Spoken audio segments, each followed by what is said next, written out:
Louie Belina Show, lunchtime, thanks to Rudy's Barbecue. The Louie Belina Show, presented by CC Electric. Now, Monday's lunchtime.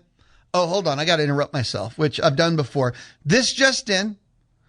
It's not breaking news. It's not like a war broke out or something, but Texas A&M outfielder Caden Sorrell has earned SEC Player of the Week recognition. This just in, got an email, phone went beep, but I have it off because like in radio, phones beeping is bad, but Texas A&M outfielder Caden Sorrell is the SEC Player of the Week. In 15 at-bats over the weekend, 9 hits, 3 home runs, 10 ribeyes, 7 runs scored, and I believe he also stole 2, it's in here somewhere, he stole 2 bases on top of that. So, we talked about it at the start of our day together.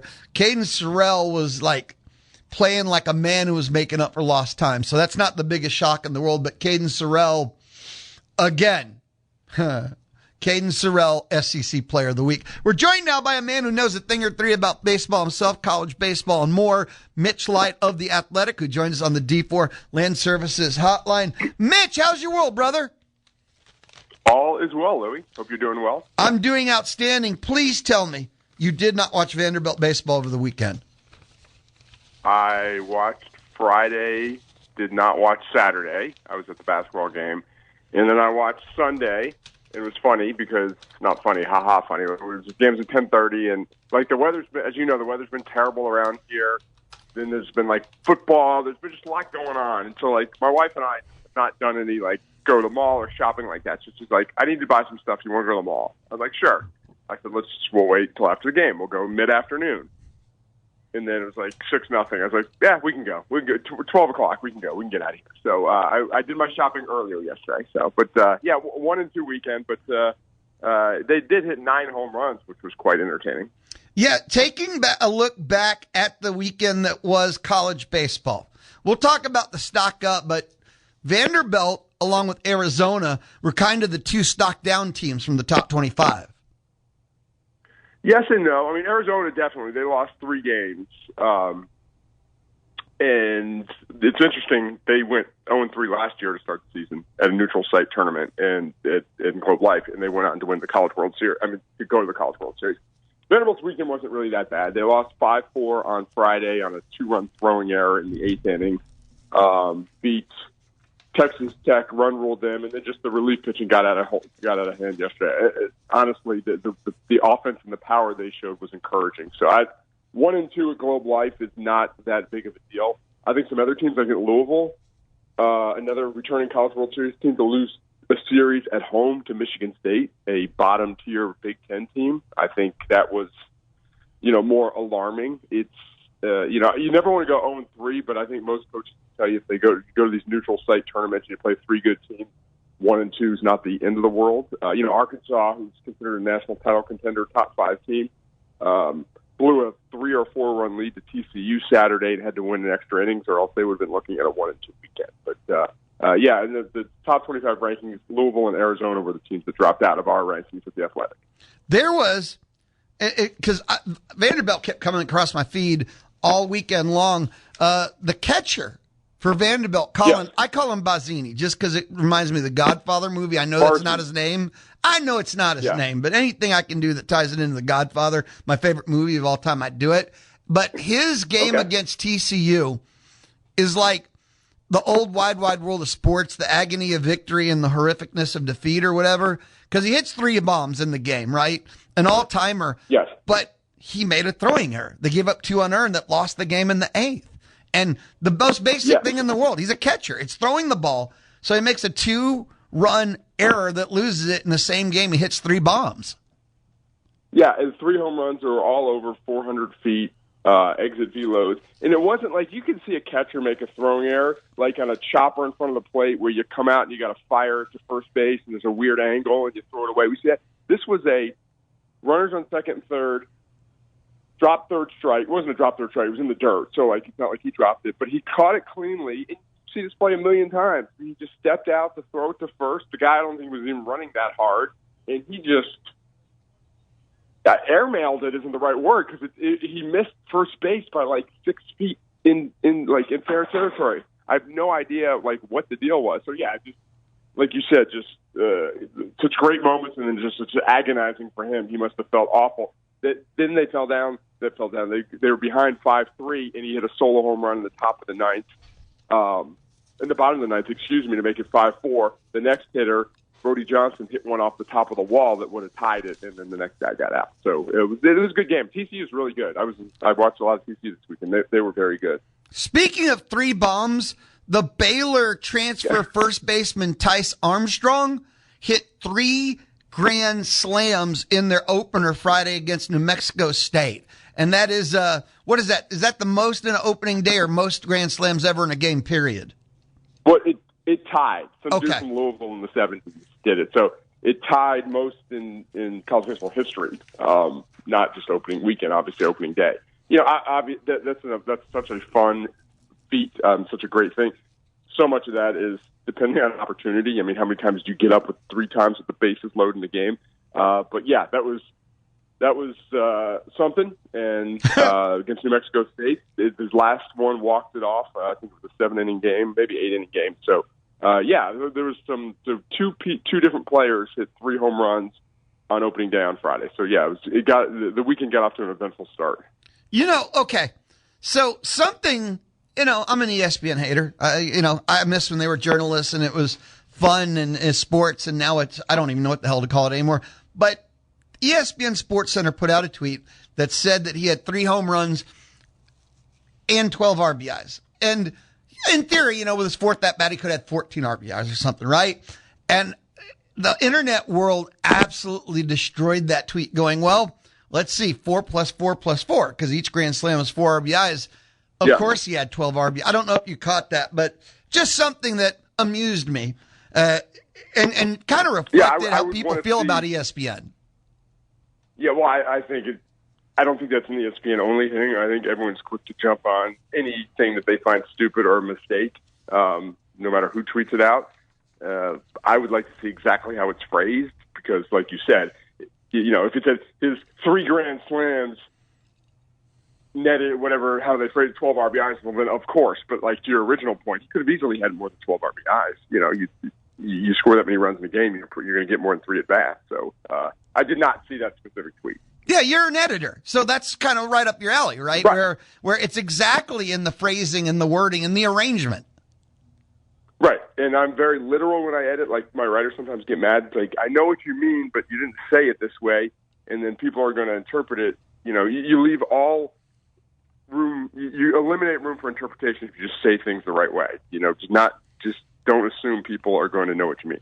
And another thing, an ESPN observation from Twitter X, the social universe. And again, I don't know how much you use for that, but people were just pooping all over ESPN for no coverage of college baseball.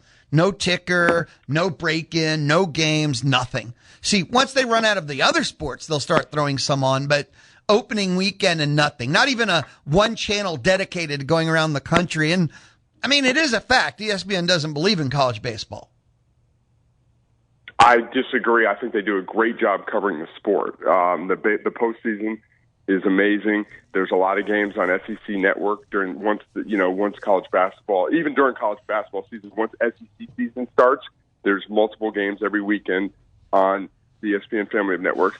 It's just, there's only so much inventory. Yeah, would I like if the games from Globe Life or another were on ESPN? Yeah, but they've got all these contracts with college basketball to show gymnastics doubleheader on the opening night of college baseball. Okay. Yeah, well, I have to disagree with you completely. I get it. You're preaching to the choir. Like, obviously, I like college baseball, but I understand they've got other sports this time of year. They need, again, there's all these basketball contracts. There's games. I know people were complaining about what games were on, what things were on Friday night, not baseball and all this stuff. But I have no problem with ESPN's coverage of baseball. I think they do a great job. You have to wait until conference season starts, and then the fact that we get every postseason game on TV, I think is great. It's the summer and they have no other programming, so baseball wins by default. If they had anything else, baseball would not have every game on. I mean, that's one way to look at it. They've invested a lot of money in baseball over the past 10 years. Yeah, and they could take ESPN the Ocho and cover opening night games if they wanted to. They have so many channels, they're not putting anything on. Again, they don't put it on the ticker. I mean, the minimum, they put WNBA on the ticker. I mean, come on. They don't even put college baseball on their ticker. WNBA's in the, I'll take the Louie sense. WNBA's in the summer. There's nothing else going on. So, they put ticker on the SEC network, ACC network. Let's move on. We don't need to argue about ESPN's desire to cover college baseball. Other things, observations from the opening weekend. Something I have a couple of guys on Lost American Statesman and Cedric Golden, and I like to talk Longhorn baseball and Aggie baseball too. But it's the switching of maybe the closer of the year, Dylan Volantis, into a starter, and he did get the start on the Sunday game for the Longhorns, and he was really good. Yep. 7 innings, 1 hit, no earned runs. Definitely a strong debut, and you never know. I don't know enough about most elite prospects were starters. They are built to be starters long term. Volantis was probably just thrust into that role as a freshman because there were other options, and he was really good. And he wasn't necessarily used like I'm referring, like he was a true closer, and we've talked a lot over the years. I've always said I think the most valuable or the most underrated part of a good college baseball team is that. Oh, you there, Mitch? Yeah, can you hear me? You for about 15 seconds rewind. You cracked up. Okay, sorry. So again, I was just saying, Volantis was probably, he's a top prospect. They probably put him in that role last year with the intention of moving into the starting rotation all along. I think in college baseball, one of the most valuable players you can have is the reliever who you can use twice a weekend, multiple innings. That's a luxury for a lot of teams if you don't have the starting pitching. But, again, Texas is never lacking in pitching. They're not lacking in pitching this year. That was an encouraging sign. My guess is as the season progresses, he will move up the rotation. We might eventually see him on a Friday night. That was definitely encouraging. So I hate the ESPN coverage of college baseball. Something I do love. Yes, I do. I'm aware of that, yes. I just wasn't sure. And you know me, I'm a communication guy. One thing I do love is your college baseball roundup that you do for The Athletic, because I love little notes. I love college baseball. There's not many people that do notes and roundups so that I can just kind of get all the things from the past weekend. I like little things like you mentioned that USC opened up a new field. I like little things like that because I love college baseball. One of the things is I didn't know that Houston, the Cougars, right down the road from us, A&M has played Houston in the midweek for a couple of 100 years. They're tearing it up in the Puerto Rico Challenge. Yeah, it went 3-0, a program that's underachieved probably in recent years. But thanks, the purpose of the roundup, I enjoy doing it. It's sort of like for people who are college baseball fans, they like college baseball, but they're not necessarily in the weeds yet or whatever. And it's just like, oh, that's interesting. Just kind of keep whatever happened over the weekend that I find interesting, I put in there. But yeah, so this is interesting. You mentioned the Puerto Rico Challenge. Actually, something got cut out. Did not? No, it's in there. So you're looking over your old notes and went, "Wait, I missed the sentence." I screwed something up. So Houston goes 3-0 in there. Washington got shut out. Now Washington plays later today. They lost to NC State 13-0. They lost to Wake 5-0. They lost to Boston College 10-0. Very, very, very difficult to go scoreless in college baseball in 3 games.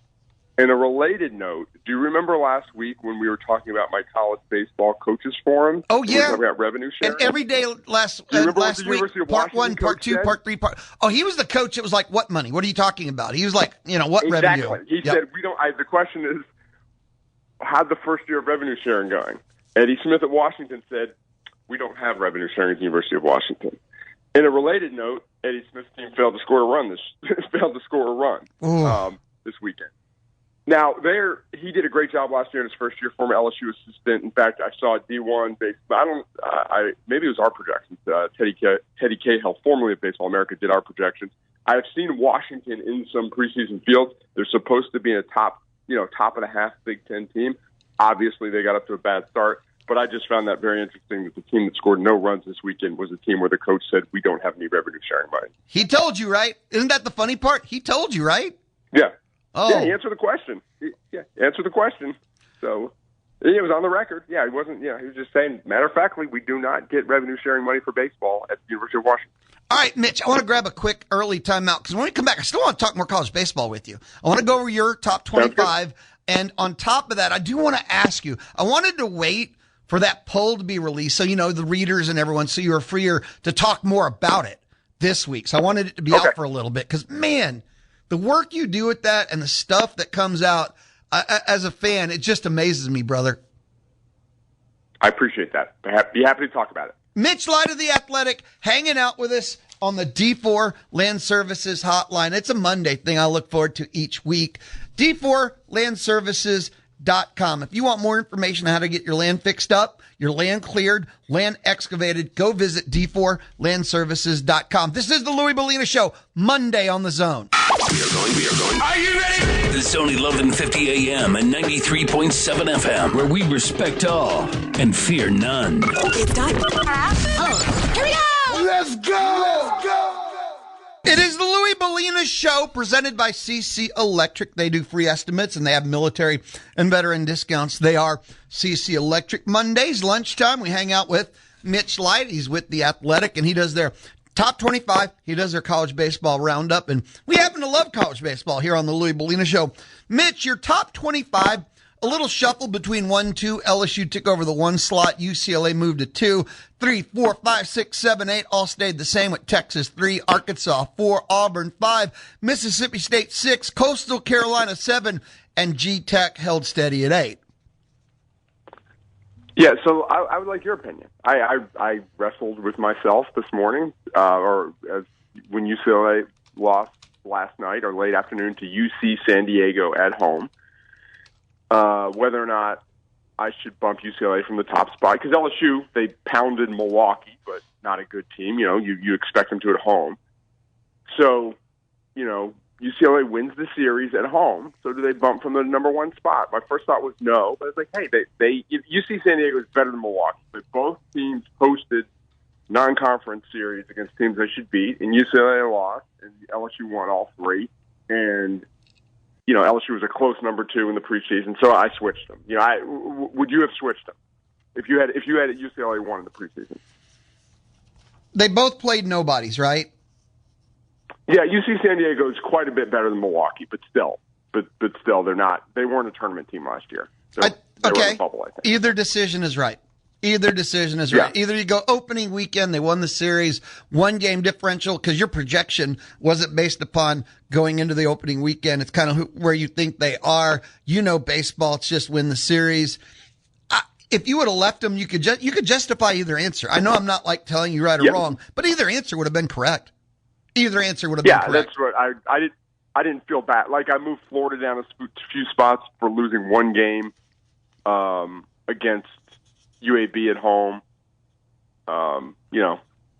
Not ideal. Didn't sweep them, but it's not the end of the world. So, the teams that lost but played good teams, I didn't penalize too much. So, it's just baseball rankings are different, like you meant, because you play 3 games or you play 4 or 5 games in a week. And there was just a debate I had on the top 2 spots. Yeah, and again, totally believe that either answer would have been correct. We went over the teams that dropped. How about Oklahoma, who went from not ranked to number 10 in the Athletic top 25?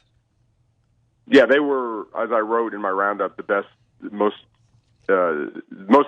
gained the most. I don't say they were the most impressive team. They had the most impressive weekend, put it that way. A team that was not in, I don't think, anyone's top 25.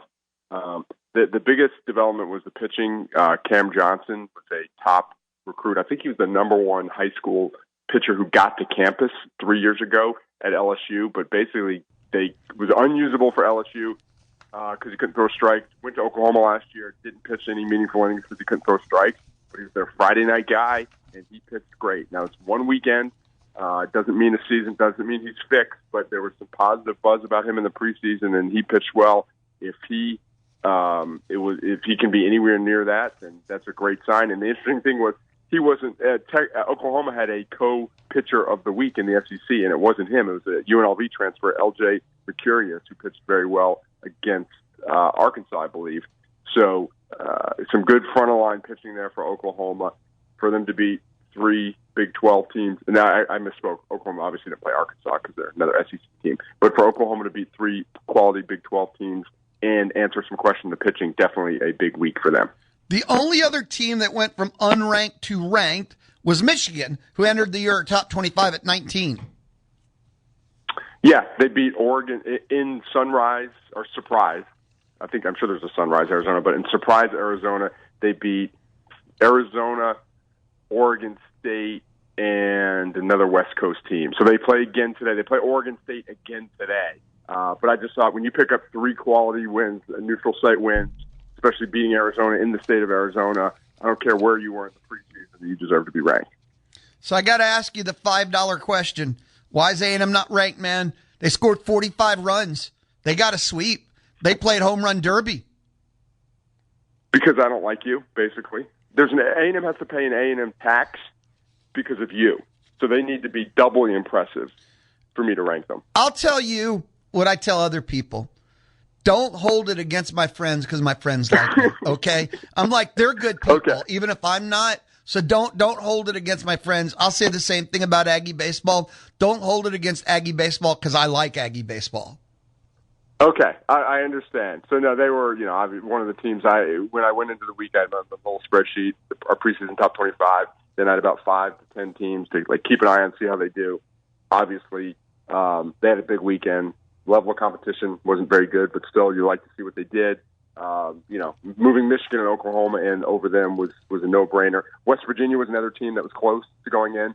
They went 3-0 at Georgia Southern, so that's a pretty good series win on the road there. So obviously, Texas A&M will have many other chances to play their way into the top 25. That you didn't say why they're not ranked now, though.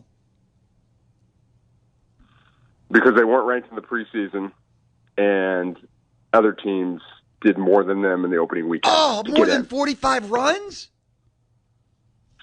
Yep. Oh. No, I wouldn't say more than 45 runs. So I think I think this is a stick. This is an act. You're playing like you're playing. I don't want to say you're playing dumb, Louie, because that wouldn't be nice. But you're acting like scoring 47 runs. It doesn't matter who the competition is.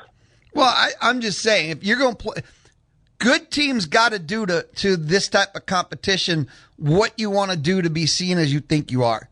Like if you won like 5-1, 5-1, 5-1 even, that wouldn't be impressive.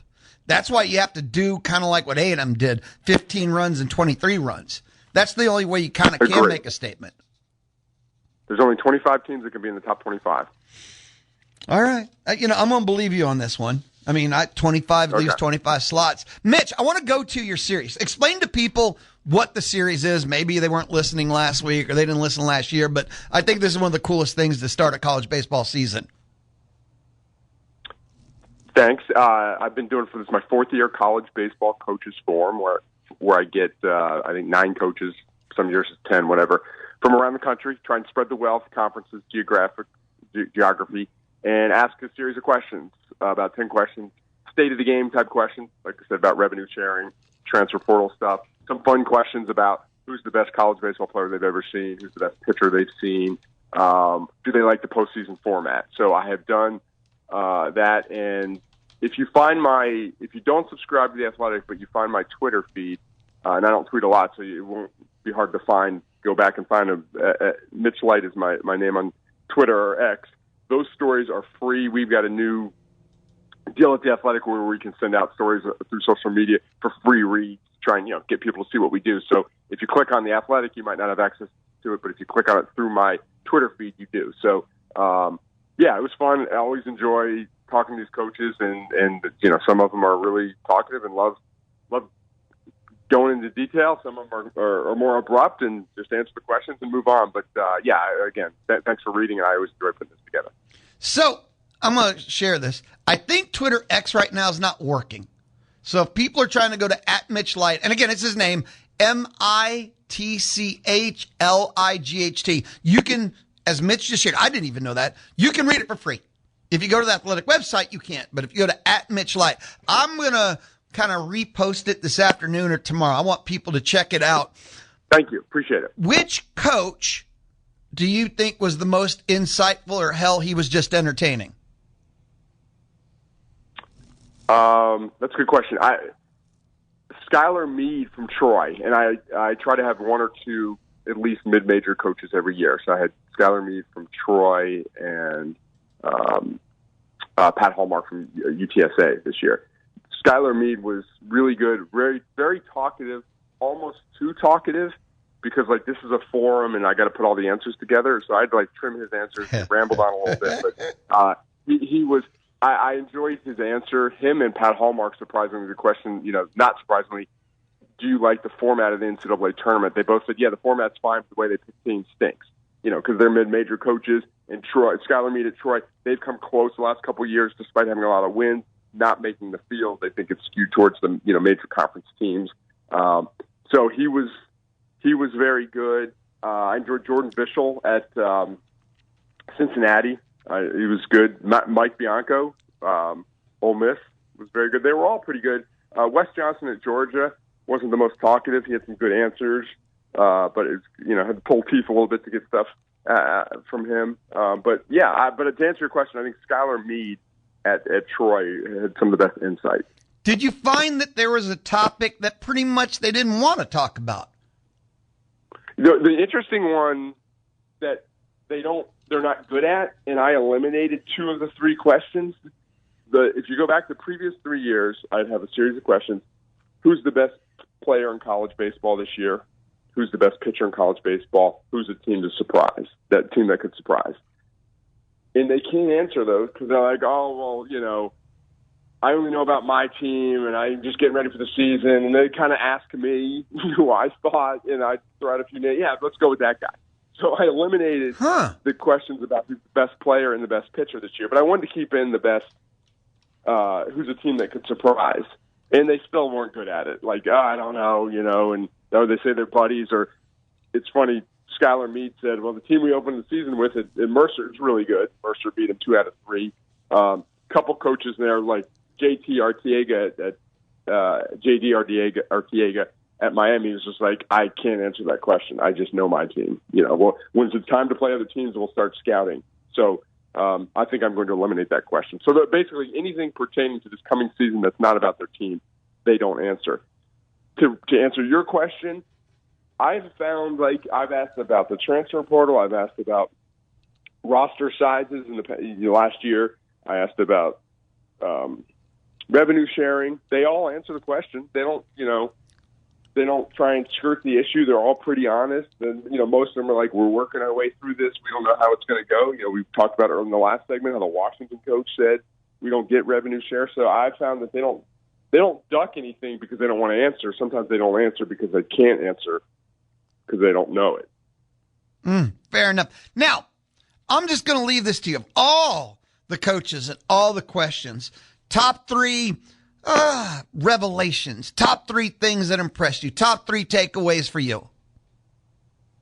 2 of them on the revenue sharing were the Washington coach saying they don't get any. Wes Johnson at Georgia, coach, how's revenue sharing going? I'll just say that our football team is obviously very good.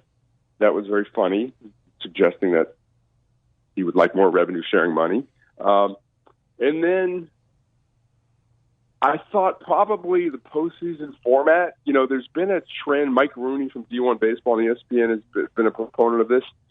More coaches than not favor the going away from the 4-team regional to start the postseason. Host weekends? Yes, 32 hosts, because it's how they play the game. They play series all year, so they go and they want to play a 3-game series in the first round, a 3-game series in the second round, 3-game series to get to Omaha. Now the reasons vary. The reasons are because they like that format, the 3 games. But most of them also said these aren't the teams that are usually hosting. These are the teams that could host a 32 if it went to 32.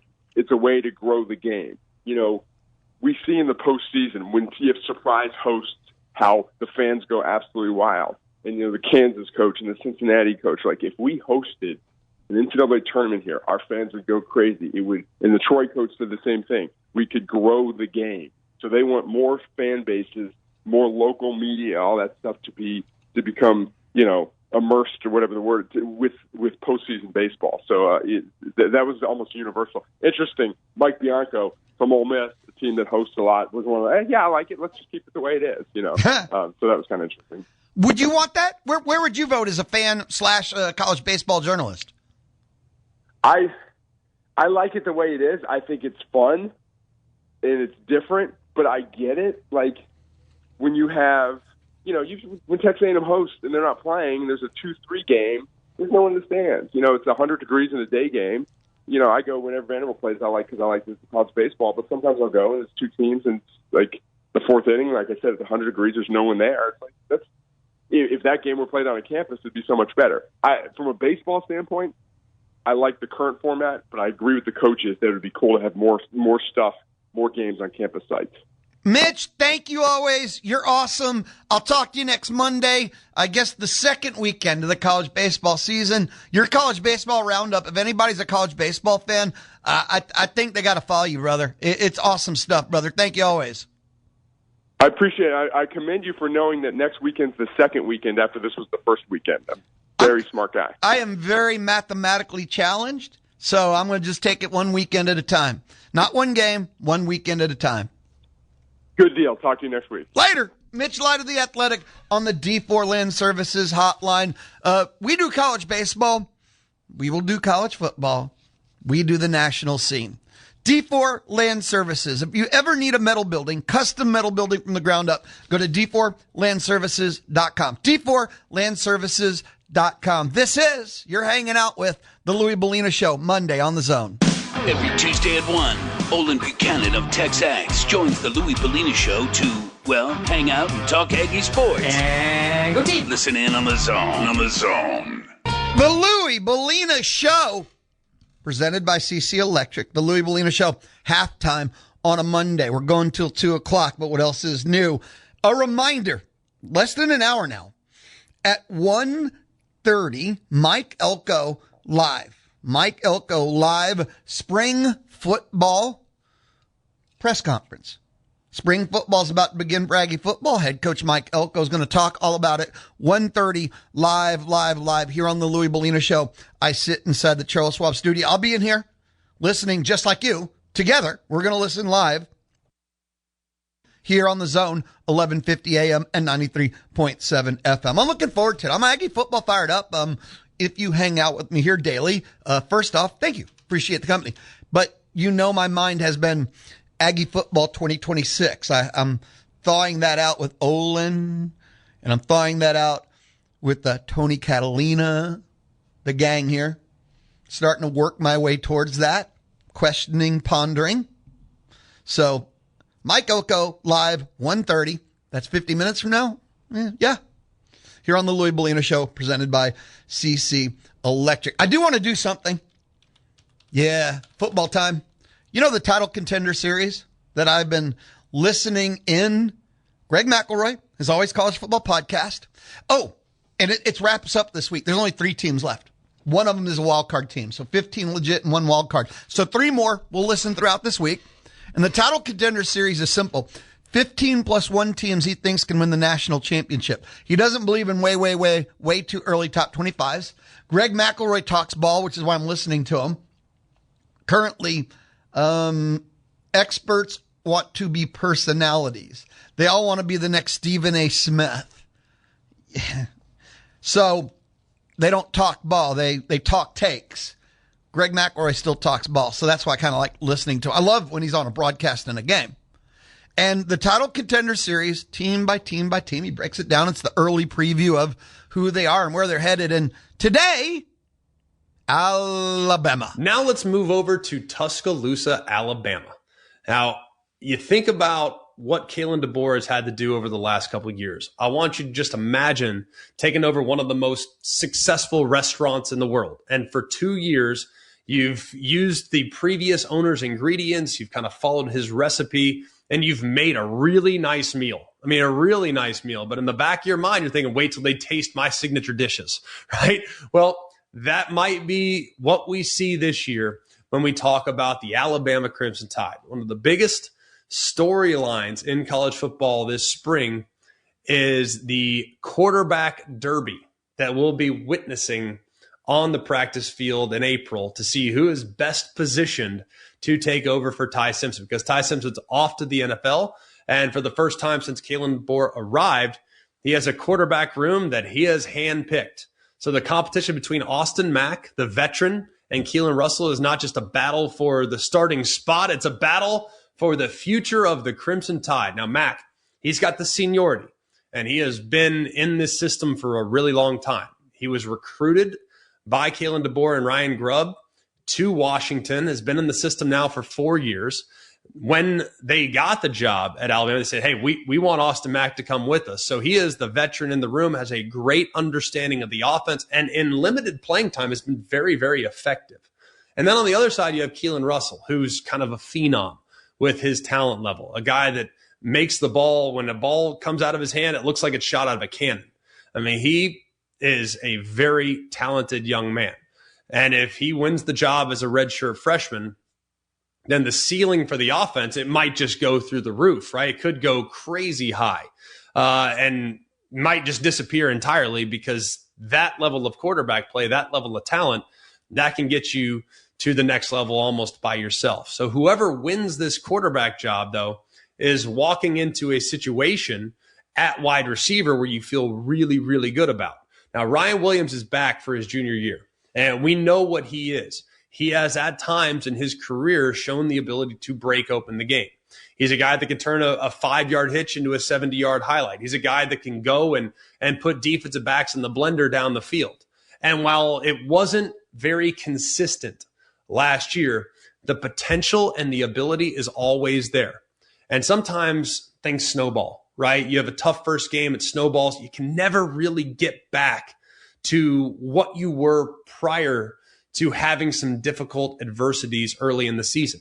I'm super optimistic about Ryan Williams. We'll remain super optimistic about Ryan Williams, because last year in the offseason, we all talked about Jeremiah Smith, and Jeremiah Smith was in a league of his own at Ohio State, right? But what a lot of people would say is that Jeremiah Smith, league of his own, but tell you what, Ryan Williams, pretty good number 2. If we're looking at top flight weapons in college football, Jeremiah Smith's 1, Ryan Williams was 2 going into 2025. So he's a guy that if he can get back on track, you have a take over the game guy immediately. But another name that you need to know, and you need to circle this name in red ink, and that's Lottie Brooks, Latier Brooks, because last year he was the hero in the playoff win at Oklahoma.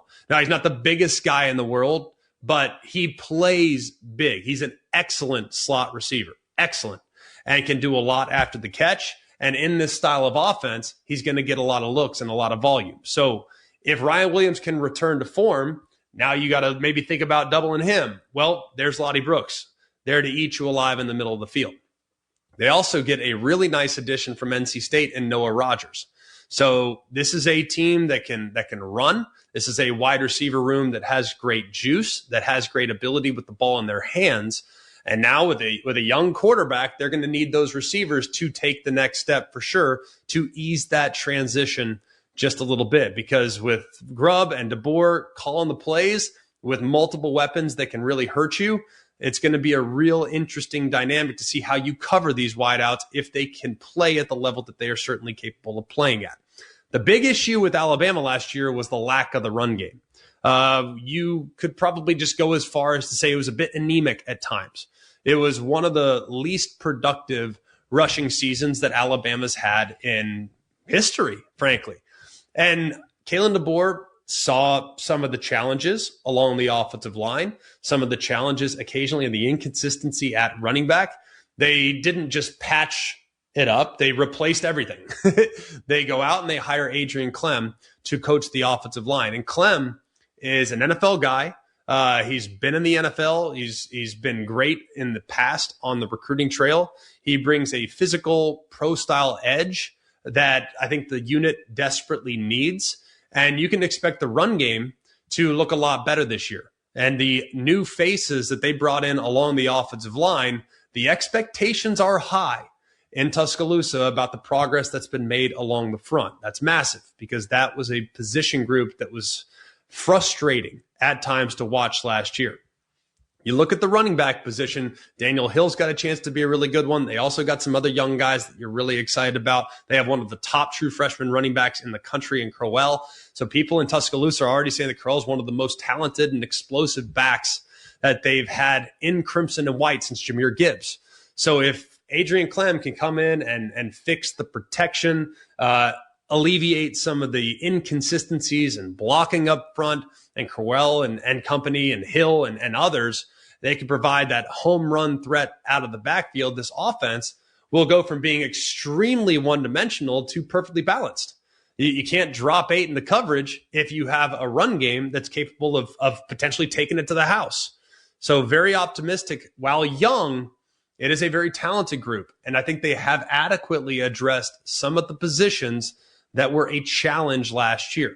Now let's flip over to the defense, because Kane Womack is now entering into year number 3, and they lost some heavy hitters to the NFL, no doubt about it, especially at the second level. They return arguably the most dynamic piece along their defensive front, that's Yanze Pierre. And people have been saying, well, Yanze Pierre, he's the next great one, the next great edge presence for Alabama. He was terrific last year coming off the edge as just a pure quarterback hunter. And he's a guy that kind of allows Kane Womack to be a little more creative. And behind him, you have a secondary that should be one of the best in the sport. Your safety tandem with Hubbard and Sabb, outstanding, really good length and skill and talent at corner. And in an SEC that is increasingly moving towards being very pass heavy, having a veteran secondary is like having a private security detail for your own end zone. Now, the question mark is probably along the defensive line. You lose a couple guys to the portal, but they do have some young guys that they're very optimistic about. London Simmons gave him great reps last year. Eldrick Hill gave him some good reps as well. You can hope to get a big leap. You get Beeman back, who got hurt in the first game of the year, barely played last year. So if the D-line can just hold the point, the back 7 is talented enough to keep Alabama in every game. Now, the gauntlet's very, very difficult, because if you look at the schedule, and by the way, the schedule makers were not kind to anybody in the SEC. It's remarkably challenging for a lot of these teams. But you look at Florida State, they'll come to Tuscaloosa. This is an avenge the loss scenario from last season.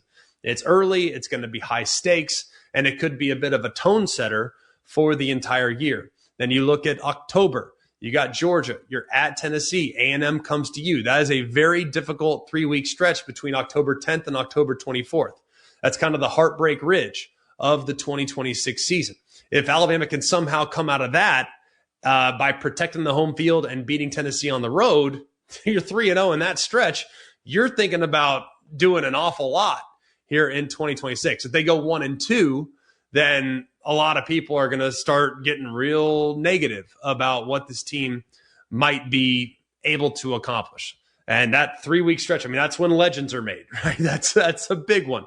And you don't necessarily win titles in September. Alabama learned that last year. But you do position yourself really well if you can just survive the gauntlet of October. Alabama did that last year. Will they be able to do it again? So what is the verdict of the 2026 version of the Crimson Tide? They're a team with a new identity. They are going to have a lot of new faces, a lot of young players. They do have a high-octane offense, though, and they should have a chip on the shoulder from last year's loss in the Rose Bowl to Indiana. I also think there's a lot of guys on this roster that are eager to prove that they want to show up. They want to maintain the standard that's been expected at Alabama for a very long time. So I like the dynamic around the facility. I like the dynamic around the wide receiver room, which is extremely talented. I like the dynamic along the offensive line where you have so many new faces that are eager to kind of get that thing going in the right direction. New coach, new quarterback.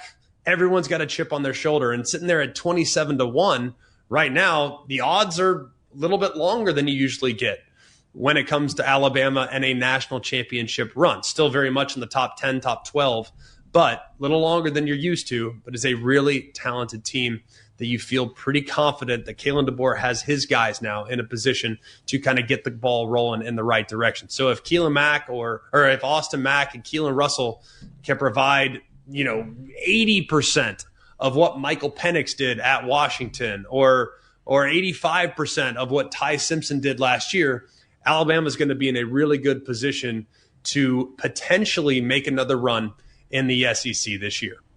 That is the Title Contender Series. Greg McElroy from his Always College Football podcast, Alabama. When we come back, lunchtime, done. Lunchtime on the Louie Belina Show, thanks to Rudy's Barbecue. It is Monday. It is the Louie Belina Show on the Zone.